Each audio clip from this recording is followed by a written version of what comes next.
dari Melbourne ke Maldives, ini yang menanti kami. Betul je. Tapi sebelum jadi tu kita orang happy je, roasting each other. Kau tengok macam mana nak kira bil macam ni ya.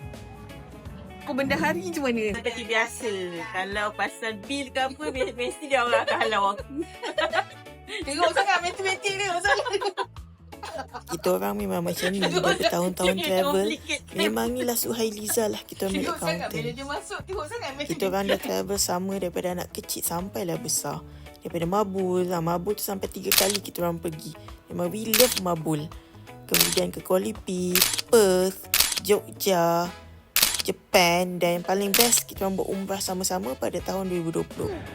This is Liza, PFF aku daripada Perak. Letak beg tadi. Masa tu lah aku punya conveyor tu pergi patah balik. Pergi patah balik. Tak, dia kan ikut siapa yang kena lah. Aku dah latih. Kau lah yang dia nak cakap kau tak bernasib baik lah. Aku ni sabar. Introducing Anne, PFF aku daripada Perlis. Tahun ni kita orang decide nak pergi Maldives. So anak-anak semua dah happy, tak sabar nak menakluk Maldives. La ilaha illallah. Anak-anak pun dah rapat dah. Bayangkanlah daripada 2 orang tu kecil-kecil lagi, kita orang dah travel sama-sama.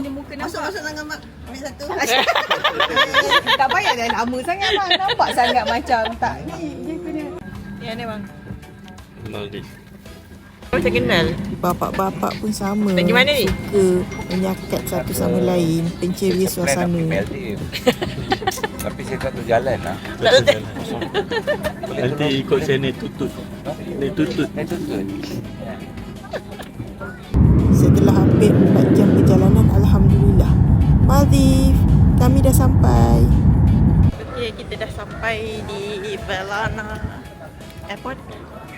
Kita nak pergi hotel di Mafusi.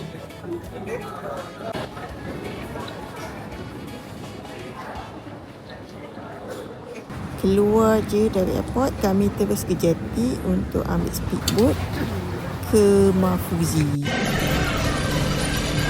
Perjalanan lebih kurang setengah jam.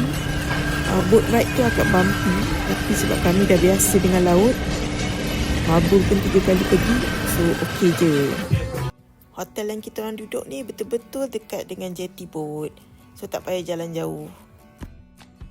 This is Mafuzi, local island in Maldives. Selain daripada pelancongan, tuna juga merupakan income utama penduduk Mafuzi. Lepas check-in di hotel, kami jalan-jalan untuk cari package excursion di Maldives. Because we came mainly for this one. I'll go buy now. It has snorkeling and witness shark. In here, same shark. Shark is same. Takkanlah shark jadi dugong pula.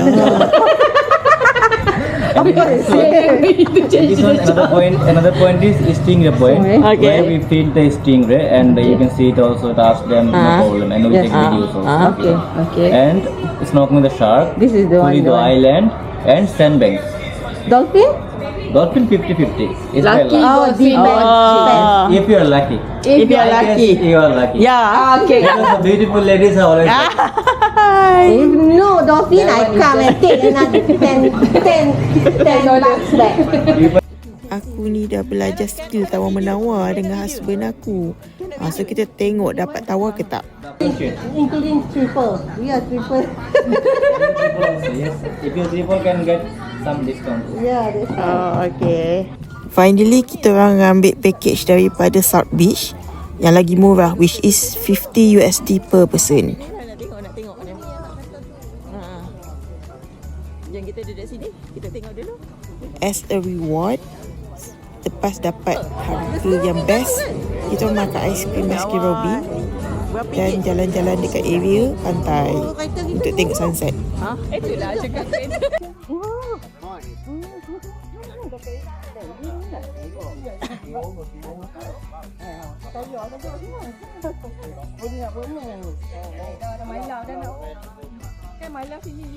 Lepas dinner, kami balik ke hotel dan berehat sebab kami tak sabar nak pergi excursion esok hari. Bangun pagi tu, hati dah rasa lain. Langit nampak gelap mendung je. Tiba-tiba hujan lebat. So trip kena cancel. Kesian anak-anak, diorang yang paling sedih. Nak buat macam mana kan, tak ada rezeki. Daripada kita terperap dalam bilik, jom kita jalan-jalan pusing Pulau Mahfuzi.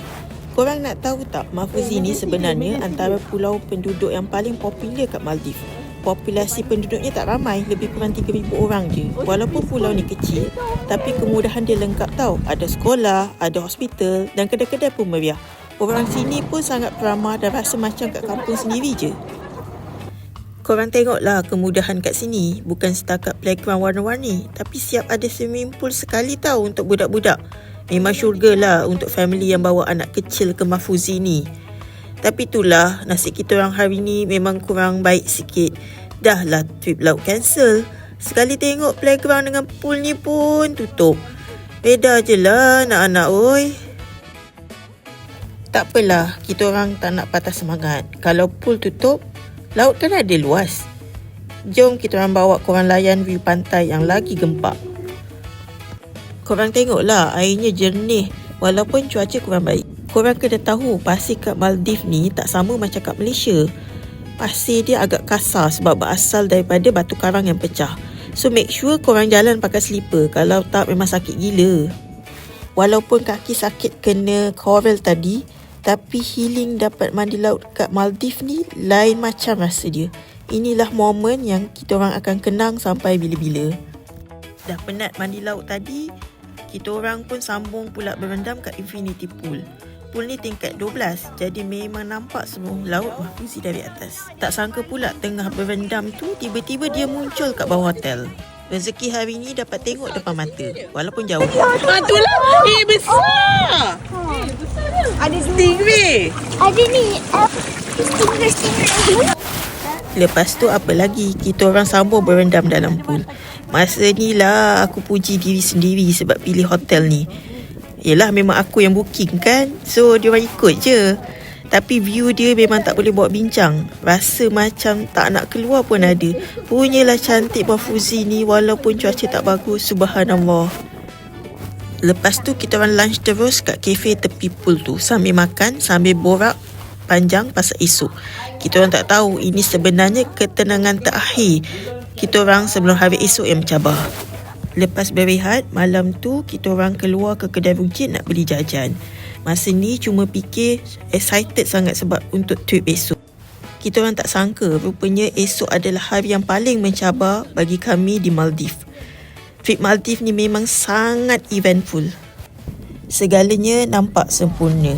Kami jumpa dolphin, shark, tapi rupanya itulah hadiah sebelum kami berdepan dengan detik cemas. Anak-anak sampai trauma walaupun mereka dah biasa dengan laut. Apa yang akan berlaku? Kita tunggu part 2.